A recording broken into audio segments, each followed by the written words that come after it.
materi kita hari ini itu mengenai komponen sastra, ya, atau unsur-unsur dalam sastra. Jadi kalau dibayangkan, ya, sastra itu sebuah bangunan. Nah, unsur-unsur pembentuk, ya, atau komponen-komponen pembentuk itu sehingga suatu bangunan dianggap sebagai sebuah sastra itu apa? Jadi kalau kita bayangkan ada bangunan ilmiah, ada bangunan jurnalistik, ya, ada bangunan iklan atau kreatif. Nah, sastra sendiri itu bangunannya seperti apa?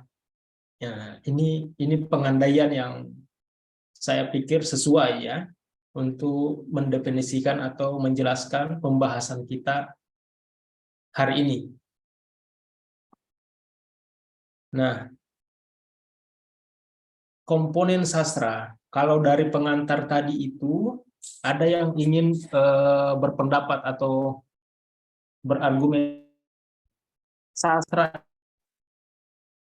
itu komponennya apa saja?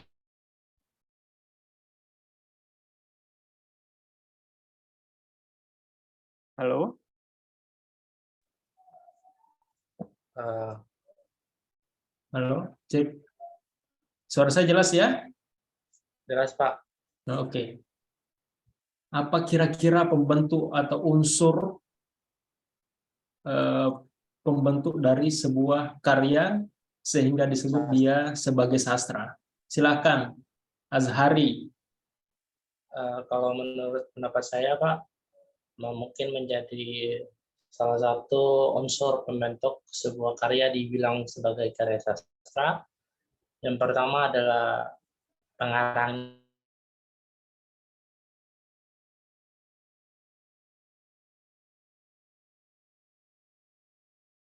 Kayaknya terputus, ya.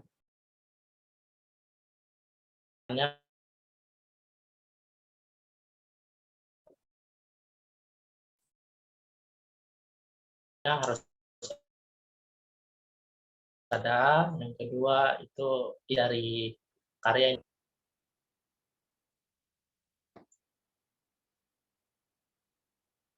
Oke, tadi dari Azhari itu ada pengarang, ya. Ya. Nah, kemudian yang kedua,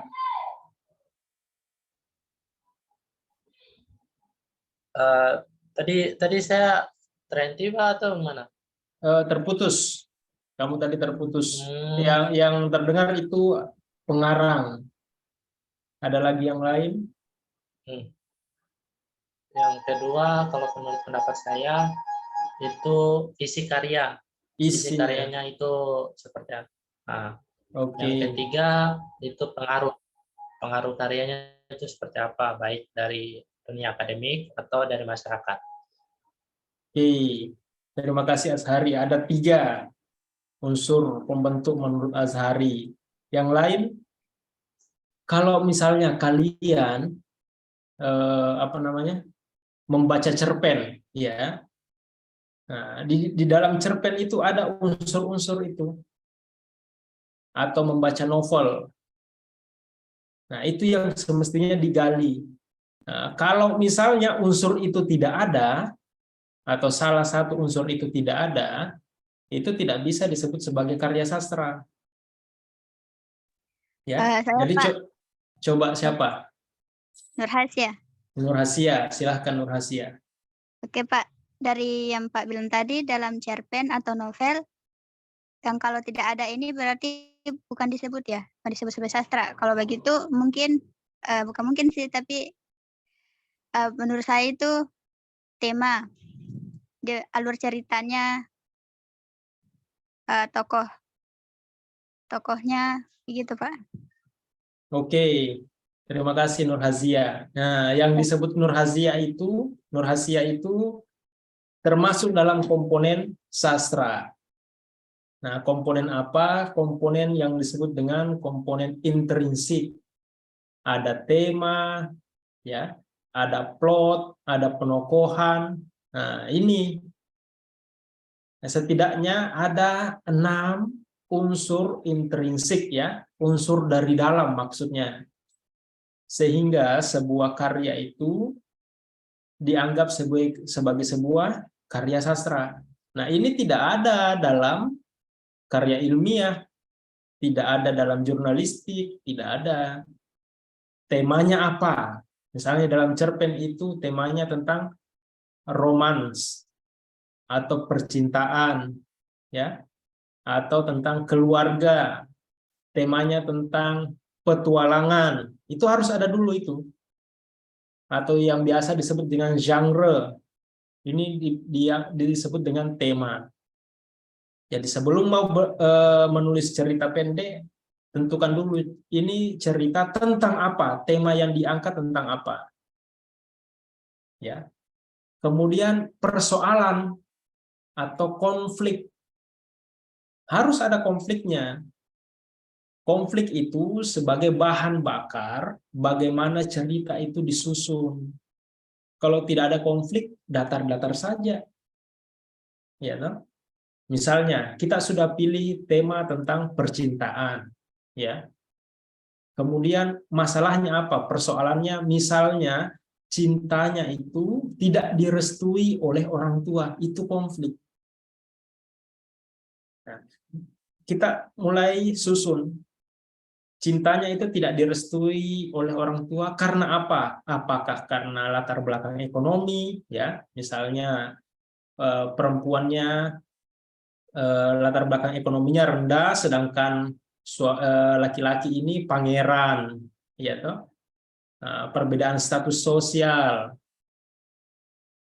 atau perbedaan suku, sama-sama kaya, tapi ternyata suku, etnisitas membuatnya tidak bisa bersama. Nah, itu persoalan. Kemudian plot atau alur, tadi disebut sama Nur Hasia, alur. Nah, alur ini bagaimana seorang penulis atau pengarang itu menyusun dari mana? Ya, dari awal, tengah, dan akhir. Nah, itu namanya alur maju, awal, tengah, akhir. Ya, jadi misalnya seorang penulis bercerita tentang dari awal pertemuan dia. Nah, kemudian masuk ke konflik, kemudian adegan akhirnya bagaimana? Apakah happy ending atau sad ending? Nah, ada juga alur mundur. Alur mundur. Bagaimana alur mundur? Nah, dimulai dari belakang, dari akhir. Apakah happy ending di situ diceritakan di awal itu happy ending, kemudian kenapa dia bisa happy ending, apa yang telah dilalui, ya, kemudian diceritakan kembali awalnya bagaimana dia ketemu. Ada juga alur campur, ya, dicampur antara alur maju sama dengan alur mundur, dicampur, ya. Nah, misalnya ciri-cirinya ketika seseorang menceritakan tentang masa lalunya, seperti seorang kakek bercerita tentang masa mudanya. Jadi kakek ini berada pada masa sekarang, kemudian dia membawa ke masa lalu, mulai bercerita dari masa lalu ke masa kini, ya. Nah, ciri-cirinya itu bisa ditandai dengan pada zaman dahulu kala, ya, pada zaman dahulu kala, pada suatu masa. Nah, itu semua ciri-cirinya. Jadi ingat ya, alur itu ada 3, alur maju, mundur, dan maju mundur atau campuran. Nah, ponokohan. Nah, ponokohan di sini atau karakter ini juga harus ada. Ya, harus ada dalam cerita pendek atau novel. Nah, karakter ini yang kemudian berfungsi sebagai pengatur bagaimana cerita ini. Kalau tidak ada penokohan, tidak ada tokoh, tidak ada karakter, yang ada cuma pernyataan-pernyataan yang muncul seperti layaknya karya ilmiah, pernyataan-pernyataan, tidak ada tokoh. Tokohnya ada yang antagonis, ada yang protagonis, ya, ada tokoh pendukung, supporting karakter namanya ya. Nah, ini harus ada. Nah, yang kelima ada namanya latar atau setting, di mana cerita ini berlangsung. Nah, mungkin di suatu daerah ya, suatu daerah, mungkin di latar belakangnya Ternate misalnya ya, Maluku Utara. Nah, tentu cerita yang sama, misalnya romance ya, akan berdampak atau ditentukan atau memiliki pengaruh di mana latar atau setting itu berada. Nah, saya kasih contoh, cerita romance dengan latar atau setting di Maluku Utara tidak akan menampilkan sisi-sisi vulgar. Misalnya dalam status pacarannya, dia sudah rangkul-rangkulan dan lain-lain, mungkin saling berciuman dan lain-lain. Tetapi ketika latar atau settingnya berada di Eropa, itu sudah hal yang biasa. Padahal tema, persoalannya, plotnya sama. Ya, apalagi kalau misalnya dia latar belakang atau setting ceritanya itu di dunia Islam yang ketat ya, pacaran tidak ada lagi. Nah, mungkin cerita romansnya di situ diganti dengan ta'aruf, ya, karena tidak mungkin ta'aruf itu ada atau dikenal oleh masyarakat Eropa, tidak ada, adanya di dunia Islam. Kemudian yang terakhir sudut pandang. Nah, sudut pandang di sini mempengaruhi ya, sudut pandang orang pertama atau orang kedua. Nah, di mana diletakkan di sini tokoh utama. Nah, ini sudut pandang ini kadang agak sulit ditemukan oleh mahasiswa-mahasiswa ya, karena dia bergantung pada suara pengarang. Hati-hati, suara pengarang dengan sudut pandang itu memiliki kemiripan tetapi berbeda. Misalnya dalam sebuah cerpen menggunakan sudut pandang orang pertama, ya, berarti di dalam cerpen itu lebih banyak menggunakan keakuan. Nah, aku pergi ke pasar, bertemu dengan Zainab. Aku melihat dia, melirik dia ya. Nah, itu sudut pandang orang pertama, tetapi itu bukan suara pengarang. Ya, bukan suara pengarang. Oke. Nah, sudut pandang orang ketiga bagaimana? Misalnya tadi Zainab ya, Zainab dengan siapa lagi? Datuk Maringgi. Nah, Datuk Maringgi pergi ke pasar. Dia kemudian bertemu dengan Zainab. Dia melirik Zainab dengan mata genitnya. Itu sudut pandang orang ketiga. Dia melihat, dia berfungsi sebagai spektator. Berbeda dengan sudut pandang orang pertama. Ya, aku pergi ke pasar bertemu Zainab, saya memandangnya dengan mata dengan pandangan yang memikat atau terpesona. Itu ya. Jadi ini unsur intrinsik di dalamnya, di dalam karya. Di dalam karya, ya.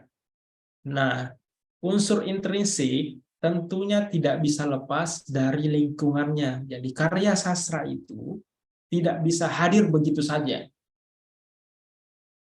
Ya, makanya ada unsur eksternal atau ekstrinsik. Apa itu unsur ekstrinsik? Nah, tadi disinggung sama siapa namanya ya tadi ya? Azhari. Ya, tadi disinggung sama Azhari itu ada pengarang, ya. Nah, ini ada 3 unsur ekstrinsik pandangan hidup pengarang, kondisi masyarakat, latar belakang penciptaan. Bagaimana hubungannya kira-kira? Ada yang bisa menjelaskan hubungan unsur ekstrinsik ini dengan sebuah karya? Mulai dari latar belakang penciptaan. Silakan.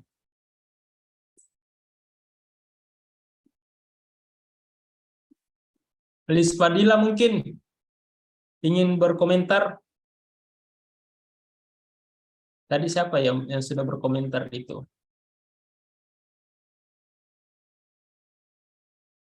Nurhasia sudah, Azhari sudah, Azawiyah, Liz Fadila, ada Sri Ulandari,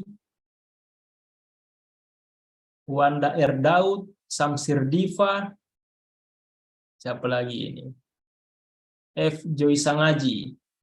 Apakah orangnya hadir ini atau cuma sekedar login? Silakan berkomentar. Kira-kira apa hubungannya? Maaf Pak, apa tadi pertanyaannya? Ini kalian lihat ini toh yang saya bagikan share screen. Iya, Pak. Ada Ya Pak, tiga. lihat Pak. Nah, ada tiga latar belakang Pak. penciptaan, kondisi masyarakat, kemudian pandangan hidup pengarang. Nah, kira-kira hubungannya apa dengan sebuah karya sastra?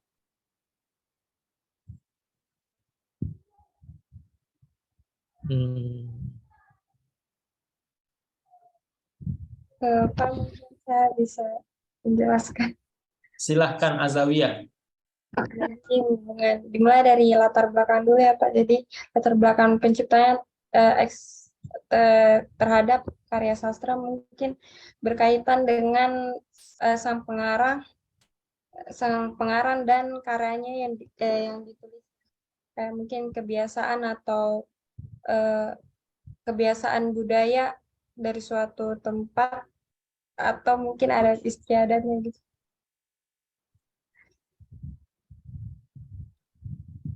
Oke, silahkan dilanjut. Kondisi masyarakat, pandangan hidup, bagaimana?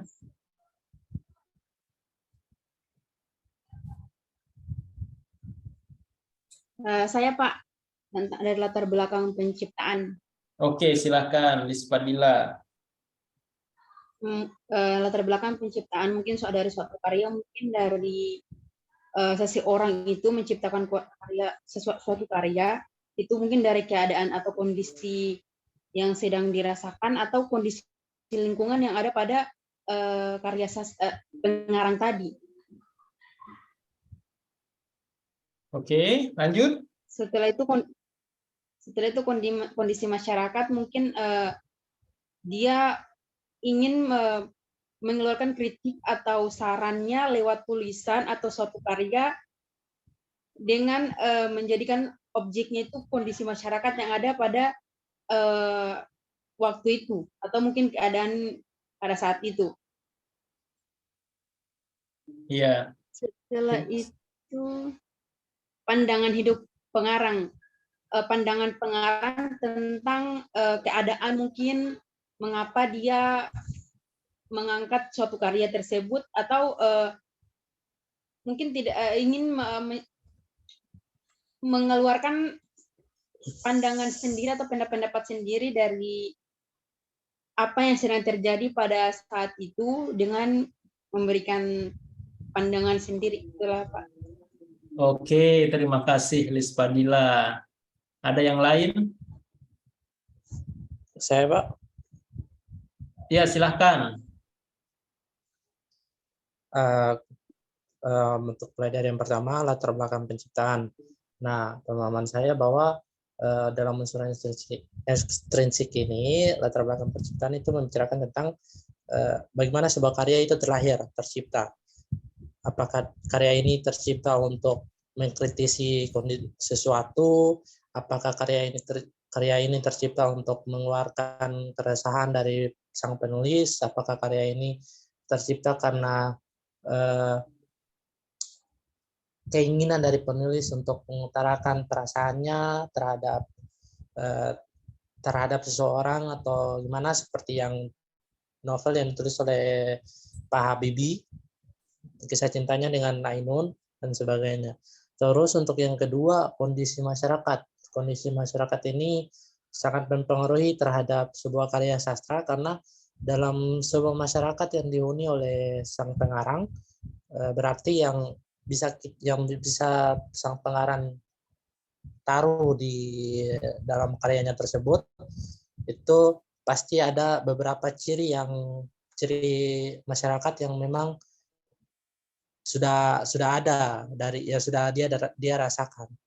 Terus untuk yang ketiga, unsur intrinsik dari pengarang yaitu pandangan hidupnya, berarti dalam sebuah karya novel, dalam sebuah karya sastra, berarti pengarang itu mencerminkan pandangan hidupnya ke dalam sebuah karya. Seperti misalnya kalau pandangan hidup dari seorang pengarang itu lebih mengarah kepada patriarki, berarti ya dia lebih mengutamakan bahwa laki-laki itu lebih cocok untuk menjadi pemimpin dalam sebuah karya sastranya. Itu saja sih Pak dari saya. Oke, terima kasih Azhari. Masih ada yang lain? Tidak ada ya. Jadi tadi penjelasan mulai dari Azawiyah, Ispadila dengan Azhari itu udah ada kemiripan ya. Secara garis besar udah sesuai, namun ada beberapa hal yang harus diluruskan ya. Jadi latar belakang penciptaan di sini menandai bahwa karya sastra itu tidak lahir begitu saja, sekonyong-konyong ada. Ya, hari ini saya menulis cerpen, ya karena saya menulis. Ya, hari ini saya menulis novel, ya karena mau. Ya, tetapi ada latar belakang, ada alasan. Ya, jadi rekan-rekan sekalian, saya harus ingatkan mengenai latar belakang penciptaan ini. Kalian harus bisa membedakan mana sastra, mana populer ya. Mana sastra, mana populer. Saya kasih contoh. Karya-karya yang seperti Teen Lead ya, atau karya-karya seperti punyanya Raditya Dika ya, ada yang judulnya Kambing Jantan ya. Itu populer. Ya. Jadi dia hadir karena tuntutan pasar atau penerbit. Misalnya, Liz Fadila merupakan seorang penulis. Ya, saya penerbit. Saya minta, Liz, kamu menulis tentang ini dong. 1 bulan saya tunggu buat terbit. Nah, Liz Fadila tinggal menulis. Ya, Liz Fadila tinggal menulis. Saya minta Azawiyah buat menulis tentang kisah cinta remaja 2 bulan ya, berseri. Nah, oke, Azawiyah tinggal menulis. Oh, ini ada tokohnya, karakternya. Itu populer. Ya, itu populer. Nah, latar belakang penciptaan untuk karya sastra itu lahir karena adanya persoalan, ada peristiwa. Ya, ada peristiwa baik yang dialami oleh penulis atau masyarakatnya. Nah, oleh karena itu, seorang sastrawan disebut sebagai seorang mikrointelektual. Ya, seorang sastrawan itu bahasanya Jürgen Habermas dianggap sebagai mikrointelektual. Dia bisa menangkap persoalan yang hadir dalam masyarakat. Kemudian dia tuangkan dalam karya. Nah, seorang sarjana sastra, kalian ini calon-calon sarjana sastra ini mampu menangkap persoalan itu. Ya. Sebagai kritikus sastra, sarjana sastra harus mampu menangkap persoalan itu. Nah, saya kasih contoh kemarin itu ada senior kalian itu dia mengajukan usulan penelitian ya, proposal penelitian untuk skripsi, dia sodorkan itu karya populer. Nah, itu ditolak karena memang beda ya, beda. Populer itu memiliki ciri-ciri kesusastraan tetapi bukan sastra ya. Jadi kalau misalnya kalian sudah mempersiapkan nanti risetnya, mulailah baca-baca karya sastra. Ya, bukan karya populer, bukan karya populer. Jadi ada persoalan. Apakah itu persoalan asmara tadi ya, misalnya seorang penulis ini terhalang cintanya, gagal, ya, kemudian menulis puisi, menulis cerpen. Kegagalannya itu karena ada persoalan dalam masyarakat, misalnya tadi dia tidak bisa menikah karena berbeda suku. Oh, ternyata masyarakat kita sampai sekarang masih seperti itu. Atau tuntutan, kalau dalam masyarakat Bugis Makassar itu tuntutan apa namanya ya, uang panai ya. Ada namanya uang panai, bahkan sudah difilmkan itu. Kebanyakan mundur, tidak jadi. Karena dia tidak sanggup memenuhi permintaan dari pihak perempuan. Nah, peristiwa-peristiwa itu yang dialami penulis, kemudian dituliskan. Ada peristiwa. Ya. Nah, kemudian kondisi masyarakat. Masyarakat di sini yang dimaksud, di mana karya sastra itu lahir.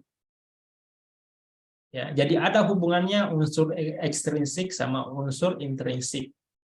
Misalnya dalam masyarakat sastra, sebuah karya sastra lahir di Indonesia, dia akan menyesuaikan dengan kondisi masyarakat di Indonesia. Kenapa? Agar pesannya sampai.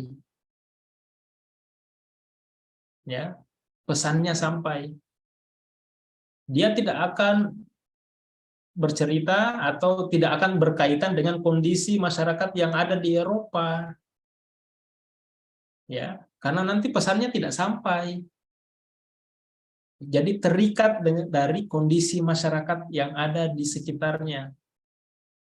Misalnya dalam sebuah latar belakang penciptaan tadi itu ya, orang putus cinta, seorang penulis putus cinta, dia menulis keresahannya, apa namanya, kegalauannya dalam sebuah karya. Nah, masyarakat yang ada di dalam karya sastra itu, ya, masyarakat yang ada di dalam karya sastra itu cerminan masyarakat yang ada pada realitasnya. Sehingga pada saat orang membaca, oh iya ya ternyata seperti ini loh. Baik itu, ya saya ingin tekankan, baik itu sama atau memiliki kemiripan atau sama sekali berbelakang. Ya, mirip atau sama sekali bertolak belakang. Saya contoh. Ada karya sastra Inggris yang fenomenal itu judulnya Animal Farm, ya. Jadi bercerita tentang pemberontakan hewan ternak terhadap tuannya. Bayangkan, hewan ternak memberontak kepada tuannya. Ada babi, ada kuda, ada sapi, ada kelinci, ada kambing. Semuanya bersepakat untuk melakukan perlawanan terhadap tuannya. Nah, itu masyarakat seperti ada toko-toko babi, kelinci, kambing, dan lain-lain itu merefleksikan masyarakat yang melakukan perlawanan juga. Jadi tidak mesti sama persis, tetapi mencerminkan. Ya, mencerminkan. Cerminan. Ya, yang sama itu adalah perlawanannya. Oke. Nah, bagaimana dengan pandangan hidup? Nah, tadi ini disinggung sama masing-masing komentator ya. Nah, pandangan hidup di sini, karya sastra itu kemudian menyisipkan pandangan hidup pengarang. Bagaimana sebenarnya, seyogianya. Nah, pandangan hidup ini tidak secara eksplisit, saya ulangi ya, tidak secara eksplisit atau secara tertulis bahwa di dalam sebuah karya itu tertulis pandangan hidup saya patriarki, maka oleh karena itu laki-laki harus memimpin dan lain-lain. Tidak seperti itu ya. Bisa saja itu yang ditampilkan, tetapi justru sebaliknya. Jadi hati-hati, pelan-pelan. Nanti kalian akan belajar tentang teori dekonstruksi, pembalikan. Jadi sebuah karya yang dianggap sebagai pelopor gerakan itu ternyata sama saja. Dia ternyata setelah diteliti, melakukan dengan teori-teori tertentu, ternyata justru menunjukkan karya sastra itu, pandangannya justru meneguhkan penindasan. Bukan melawan, tetapi meneguhkan penindasan. Jadi tidak eksplisit ya, itu harus dilakukan rangkaian penelitian untuk menemukan pandangan hidup pengarang. Nah tadi siapa namanya, Azhari Salim, dia menyinggung Habibie Ainun. Habibie Ainun itu bukan novel ya, bukan novel. Kalau novel Ya, Pak. itu fiksi, novel itu fiksi, ya. Ya. Artinya jadi Habibie itu autobiografi, ya. Jadi Ya, Pak. sastra itu sifatnya fiksi. Artinya dia berbeda dengan realitas, jangan dianggap sama. Nah, tetapi memiliki atau menggunakan khas-khas faktual, ya. Jadi jangan sampai autobiografi dianggap sebagai karya fiksi, itu keliru. Ya, Pak. Oke. Nah, jadi ada dua tadi itu komponen. Nah, ada unsur intrinsik dengan unsur ekstrinsik. Nah, silakan yang ingin bertanya sebelum saya kasih penugasan buat minggu depan. Materinya sudah selesai di sini. Silakan. Tugasnya itu mengenai hal ini yang kita bahas hari ini. Yang belum ada suaranya itu dari tadi, kameranya tidak aktif. Saya tidak tahu apakah lagi mengail kah, atau menyeteri kah, atau memasak. Saya tidak tahu ini. Silakan. Jadi tugasnya minggu depan itu saya buat kelompok saja ya. Satu kelompok 2 orang. Jadi satu menjelaskan unsur ekstrinsik, satu menjelaskan unsur intrinsik. Nah, presentasi. Nah, tapi tetap dikumpul papernya. Papernya itu maksimal 2 halaman saja, tidak usah banyak-banyak. Jadi kalian silakan pilih sebuah cerpen. Saya sarankan cerpennya, kalau kalian cari di Google itu cerpen Kompas. Nah, itu sastra itu. Terserah mau cerpennya siapa. Kemudian temukan unsur intrinsik dan ekstrinsiknya. Jadi misalnya sebuah cerpen, ya, kamu harus temukan temanya apa. Ini temanya apa? Kemudian konfliknya apa, persoalannya apa, plotnya bagaimana, penokohannya seperti apa. Jadi penokohannya ada berapa tokoh ya? Apakah ada yang jahat, yang jahatnya yang mana, yang baik yang mana, yang di tengah-tengah bagaimana. Nah, kemudian ada latar atau settingnya. Ya, latar atau settingnya di mana? Ini cerita pendek ini berlangsung di mana? Di Jakarta atau di daerah yang lain. Kalau tidak disebut ada nama daerah, berarti kalian bisa mengidentifikasi bahwa cerpen ini latar atau settingnya di daerah perkotaan atau desa, atau sebenarnya kota kecil. Buktinya apa? Ini misalnya ada mall. Kalau sudah ada mall itu berarti sudah kota. Tapi kalau misalnya ada sawah, pemandangannya bagus, itu di desa pasti. Ya. Nah, kemudian sudut pandang. Nah, sudut pandang yang digunakan dari cerpen ini orang pertama atau orang ketiga. Misalnya seperti apa contohnya penggunaan kata-kata aku sebagai kata ganti orang pertama. Gitu ya. Kemudian latar belakang penciptaan. Kalian harus bisa tahu kira-kira karya ini hadir karena apa? Alasannya apa kira-kira? Apakah di Indonesia itu ada sebuah peristiwa atau sebenarnya apa? Nah, kondisi masyarakat bagaimana? Nah, pandangan hidup pengarang. Nah, kira-kira pandangan hidup yang ditawarkan oleh pengarang itu seperti apa? Ini saya tidak akan menentukan bahwa pekerjaanmu salah atau benar ya, tapi apakah kamu sudah paham atau tidak pembahasan kita hari ini? Begitu ya? Baik, ya Pak. Ya, Pak. Pak. Oke. Kelompoknya saya mau bagi sendiri atau kalian sudah mandiri membagi kelompok? Pajak.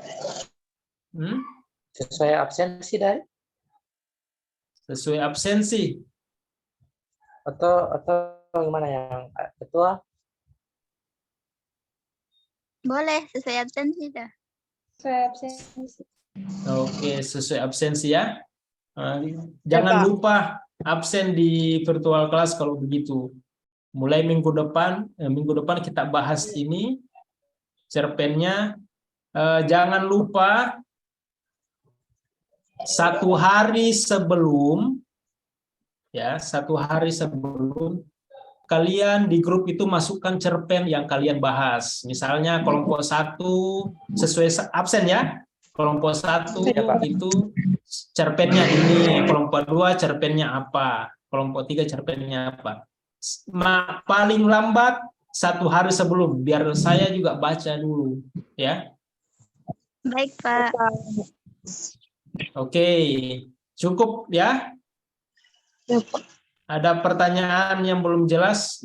Ingat minggu depan, jangan sampai lupa. Saya, Pak. Silakan, Sri Wulandari Rauf. Bukan. Siapa? Nadila, Pak. Silakan. Ini kalau tentang pandangan itu pandangan dari saya atau dari kelompok atau pandangan dari pengarangnya tadi, Pak? Yang unsur sudut pandang atau pandangan hidup? Sudut pandang, Pak. Oh, kalau sudut pandang itu unsur intrinsik. Jadi kamu harus identifikasi di dalam karya itu menggunakan sudut pandang apa. Ya, sudut pandang orang pertama berarti penggunaan kata ganti orang pertama itu dominan, seperti kata aku atau saya atau gua. Itu sudut pandang orang pertama. Kalau misalnya sudut pandang orang ketiga, berarti dia menyebut nama. Misalnya Raden pergi ke sekolah bertemu dengan kekasihnya. Itu sudut pandang orang ketiga, saya menyebut nama. Ya, kalau sudut pandang orang pertama, aku pergi ke sekolah bertemu dengan kekasihku. Itu sudut pandang orang pertama. Cara melihat persoalan itu, apakah dia berjarak dengan masalah atau dia terlibat masuk ke dalam. Kalau masuk ke dalam berarti aku, saya, ya. Kalau saya berpisah menjadi pengamat, nah, saya sebutkan nama-namanya masing-masing. Begitu. Kalau pandangan hidup pengarang beda lagi ya, beda lagi. Itu ekstrinsik.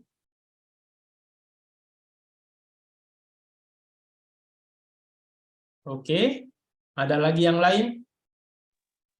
Saya Pak Nur Hasya. Oke, silakan. Iya ada. Ini Pak, yang tadi sempat dikatakan mungkin karena jaringan saya di sini sedikit terganggu. Cerpen tadi itu dicari di Google tadi Pak bilang kayak nama websitenya atau apa Pak? Oh, ini cari saja cerpen Kompas. Ketik saja di Google itu. Cerpen Kompas. Nah, biasanya muncul itu cerpen-cerpen yang sudah terbit di Kompas. Ya. Baik Pak, makasih. Tahu Kompas tuh, surat kabar Kompas? Ya Pak. Nah, cerpen Kompas. Gitu. Oke. Ada lagi yang lain? Silahkan.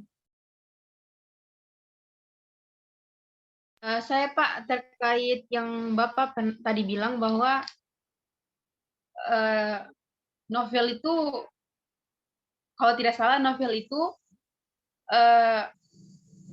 fiksi, jauh dari yang benar-benar terjadi, Pak. Iya, betul. Bukannya kalau memang yang kita ketahui bahwa novel itu fiksi, itu yang kita ketahui, tapi dengan fiksi tadi, dengan imajinasi tadi itu sebenarnya itu menambah jalan cerita itu lebih baik lagi, bukannya begitu Pak? Tapi pasti tidak jauh dari yang terjadi.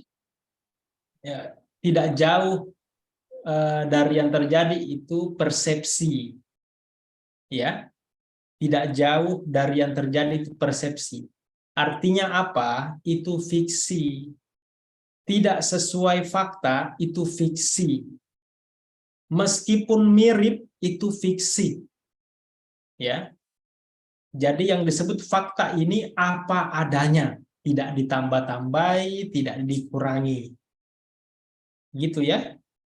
Nah, jadi terkadang banyak cerita itu dituliskan di situ, atau novel dituliskan di situ tuh terinspirasi dari kisah nyata.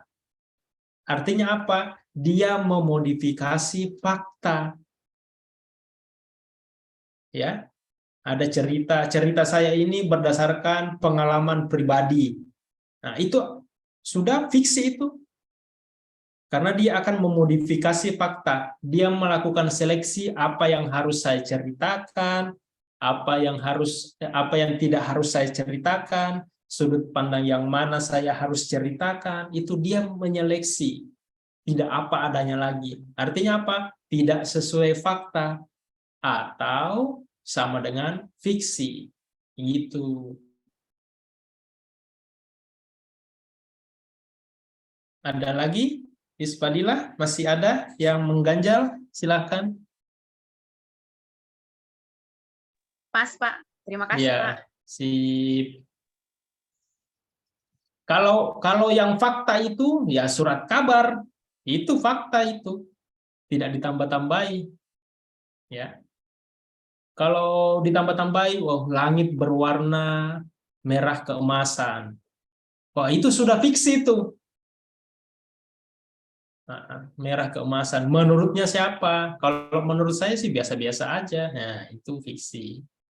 Gitu. Tapi kalau dibilang sore hari, nah, sorenya kita sama semua. Gitu.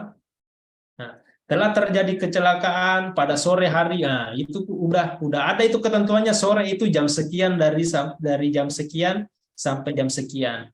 Itu fakta. Itu. Tapi telah terjadi kecelakaan pada sore hari yang berwarna, dengan suasana yang cukup menghanyutkan. Waduh, ini sudah fiksi nih. Ada cukup menghanyutkan suasananya. Apakah dia lagi ngopi-ngopi, menikmati senja, anak senja yang kecelakaan, atau bagaimana?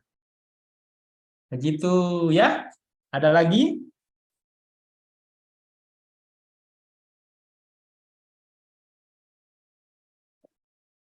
Pak, saya mau tanya, Iya, silakan Azawiyah. perbedaan yang paling signifikan dari populer, novelis sama sastrawan itu apa, Pak? Nah, ini perbedaan yang signifikan antara populer sama sastra. Dulu ada yang namanya adiluhung dengan non adiluhung. Ya, ada sastra kanon, ada sastra non kanon. Jadi sastra itu lahir terbebas dari tuntutan. Ya. Dia tidak dituntut apa-apa. Kalau populer, dia dituntut oleh selera. Ya, selera siapa? Selera industri. Nah, seperti tadi yang saya contohkan itu, saya minta Liz Fadila untuk menulis percintaan. Itu saya sudah pesan itu. Liz Fadila bilang, saya tidak mau menulis percintaan, saya maunya menulis tentang pergerakan. Nah, saya bilang, kalau kamu nulis pergerakan tidak laku, tidak ada orang yang baca. Kamu nulis percintaan laku. Oke dah. Nah, itu tuntutan itu. Jadi dia lahir karena tuntutan industri. Nah, kalau misalnya sastra tidak, dia bebas. Jadi dia lahir karena keresahan. Seorang penulis pengarang, dia resah. Kenapa ya banyak korupsi ya? Kenapa tidak seperti ini ya? Orang dia masa bodoh, orang mau baca atau tidak. Nah, tapi dia tulis dan ternyata mendapatkan apresiasi. Nah, itu yang pertama. Yang kedua, kesan yang ditimbulkan. Sastra itu kesannya mendalam dan lama. Tidak lekang waktu. Bayangkan saja seperti orang yang namanya Khalil Gibran, ini ya. Khalil Gibran, sastrawan asing, itu sudah berpuluh-puluh tahun, tetapi masih dibaca sampai sekarang itu. Kalau di Indonesia ada Pram, ya, menulis Bumi Manusia, Anak Sebuah Bangsa, ya. Tapi sudah berpuluh-puluh tahun kita masih baca sampai sekarang. Bukunya Pram pernah dilarang, dibakar, dilarang. Tapi masih kita temukan sekarang. Itu hidup. Populer, kamu beli, kita baca, kita terhibur, udah kita simpan, minggu depan kita sudah lupa. Itu tentang apa ya? Begitu. Ya. Jadi kesan juga yang ditimbulkan itu berbeda dengan sastra. Makanya sastra itu dibilang bacaan berat, iya memang bacaan berat. Karena di dalamnya ada gagasan.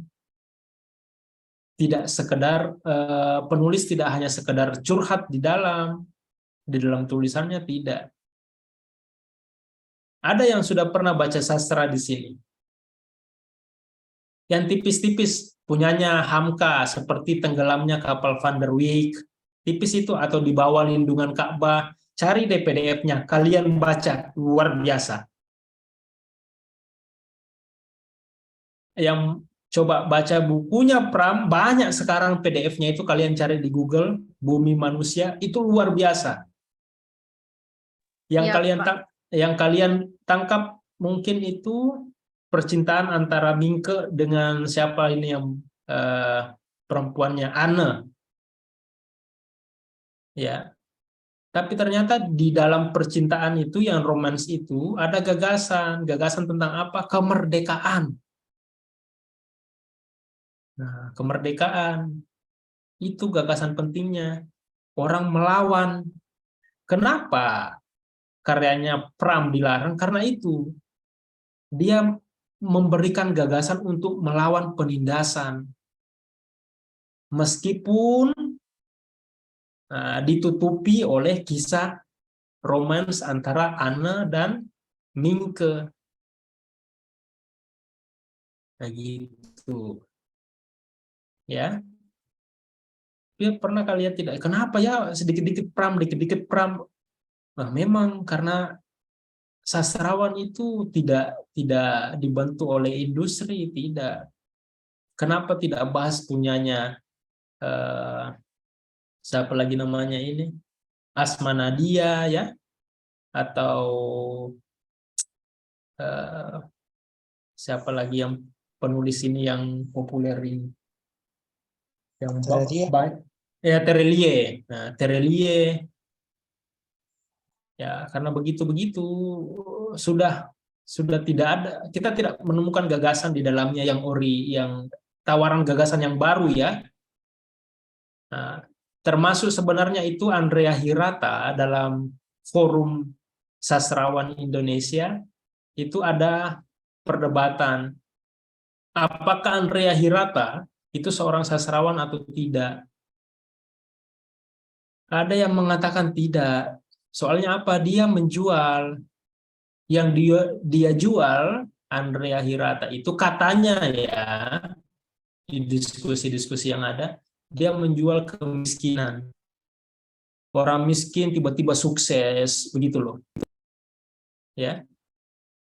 Dia berangkat dari orang kelas bawah, diberikan motivasi, kemudian bisa sukses sampai ke Paris. Itu impian semua orang yang berada di bawah garis kemiskinan, itu yang dijual.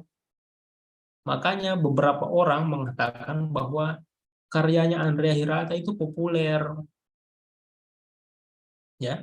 Tapi ya untuk berbicara sampai ke sana perlu kajian mendalam ya. Dan tidak ada masalah untuk dikritisi. Itu bukan suatu hal yang tabu dalam dunia kesusastraan untuk saling mengkritisi. Yang penting data dengan landasan teoritisnya bagus. Begitu. Itu mungkin Azawiyah ya, yang membedakan antara populer dengan sastra. Begitu. Ada yang lain? Tapi kalau di cerpen Kompas itu dominan sastra. Ya. Soalnya kuratornya Kompas itu ya lumayan lah. Bukan populer. Silakan yang lain. Ada yang ingin ditanyakan sebelum kita akhiri? Pak, saya mau Ya. tanya, ini kan Zoom-nya direkam, nanti ada kayak video rekamnya gitu. Soalnya yang lain Ada di YouTube itu saya belum share ya YouTube-nya. Saya belum, sudah Pak. unggah yang minggu lalu itu saya sudah unggah. Ini akan saya unggah lagi. Nanti saya share yang minggu lalu ya. Iya, Pak. Iya, Pak. Iya, Makasih, begitu. Pak. Siap, oke. Masih ada? Oke, kalau tidak ada, saya mau validasi absensi ini di virtual class. Ini banyak yang absen tapi tidak ada suaranya. Ini Azhari Rizky Salim, hadir atau tidak? Hadir, Pak. Mana Azhari? Oh, Oh ya, Mas Azhari ya. Azhari Rizky Salim. Sutriana Hi Umar. Ini mana Sutriana? Apa? Apa, Pak? Alfa. Ini tulis hadir tapi tak ada orangnya. Sri Wulandari Rauf. Sri Wulandari. Hadir? Wah, ini Tidurnya. kayaknya ini dia pergi mangayal ini, Sri Wulandari. Nur Hazia hadir, Karlina Kardi. Karlina apa? Alfa. Isfadila Samsir Diva. Hadir, Pak. Ngoni kasih nyala dulu, Ngoni pe kamera itu saya lihat. Biar kelihatan. Samsir? Mana ini Samsir sudah? Kalau terada, nyala kameranya, saya tidak tahu. Fahrul Yoi Sangaji. Nah, ini Samsir Diva. Aduh, kamu Ngoni belum cuci muka. Itu, aduh, ketahuan nih. Betul-betul. Siapa ini? Fahrul Yoi Sangaji. Hadir. Terada orangnya ya. Hadir Pak, hadir. Nah, mana Fahrul?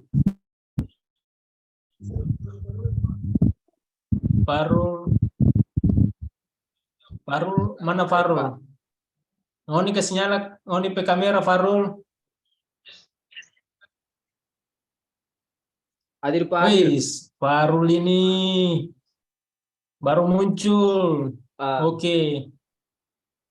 Azawiyah. Pak, saya boleh. Iya. Pak, saya boleh. Saya tadi, mohon maaf Pak, saya baru tadi baru menyimak ini apa yang Bapak sampaikan tadi. Ini ada sedikit kejanggalan di. Boleh saya bertanya Pak? Weh, bertanya sudah. Kita masih punya waktu ini. Ya, Pak, terkait dengan sastra dengan populer tadi yang tadi Bapak jelaskan, sini ada sedikit kejanggalan di saya karena begini Pak. Sastra ini dia lahir atas keresahan kita.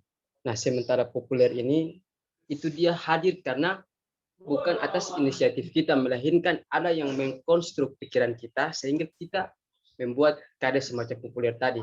Nah, tapi begini Pak, bukankah populer juga kita membutuhkan sastra sebagai batu loncatan untuk menghadirkan si populernya tadi? Toh kenapa dia tidak bisa dikatakan sastra melainkan populer? Begitu Pak. Oke. Kenapa populer tidak disebut sastra? Sebenarnya populer itu sastra. Dia gunakan instrumen-instrumen sastra. Tadi ada unsur intrinsiknya, ya toh? Ada penokohan, ada plotnya juga. Ya, itu disebut dengan sastra populer. Sastra populer. Ada juga sastra saja. Nah, sastra, kalau yang sastra, nah, itu yang dianggap memiliki karakteristik tersendiri, khususnya mengenai pandangan penulis. Jadi dia menawarkan gagasan. Kalau sastra populer tidak ada gagasan di dalamnya. Seperti itu. Jadi kalau kalian itu ada bukunya tersendiri, popular literature. Nah, itu sastra populer. Ada kajiannya tersendiri, kajiannya itu lebih cenderung ke aspek tema atau pakem. Ya, pakem sastra. Termasuk itu sastra cyber literature, ya, sastra cyber itu masuk di situ. Yang sastra yang ditulis di Facebook, ya, ada cerita bersambung di Facebook itu. Ada, jadi berkembang itu sastra, ada populer, ada cyber literature, ada sastra saja yang dulu, yang masih lama ya, menggunakan konsep lama. Apakah sastra populer bisa menjadi sastra? Bisa, kalau dia punya gagasan. Itu kan yang diuji. Nah, orang pasti kritikus sastra itu pasti bertanya, apa tawaranmu dari karyamu ini? Kalau ditanya tidak ada, saya cuma bercerita, menghibur, tujuannya cuma menghibur, ya sudah, begitu. Begitu Fahrul? Ya Pak. Jadi intinya di gagasan Fahrul ya, ada gagasan yang ditawarkan. Ya Pak. Iya, oke. Sip. Sudah Fahrul. Emma Kasri Adam, hadir. Alpa. Alfa. Wanda Erdaud. Hadir orang. Pak, Ada. ada Pak. Ini kamera kasih nyala dulu. Biar kita lihat ini memasak apa hari ini. Goreng apakah? Sumagrib tuh di sana tuh? Belum ya? Belum, Pak. Sudah mau dekat, Pak. Belum, Pak. Iya. 1 jam lagi. Mana Wanda ini belum kasih nyala kamera ini? Hadir. Iya, mana Wanda? Wah, Wanda ini wah, kelihatan gitu. Oke ya. Baik, kita ketemu lagi minggu depan rekan-rekan sekalian. Ingat tugasnya tadi Pak. berurutan absen, 1 kelompok 2 orang. Pakai cerpen, ingat ya pakai cerpen. Jangan pakai novel biar tidak terlalu panjang. Demikian kelasnya rekan-rekan sekalian, saya akhiri. Assalamualaikum warahmatullahi wabarakatuh. Waalaikumsalam. Waalaikumsalam warahmatullahi wabarakatuh. Ya.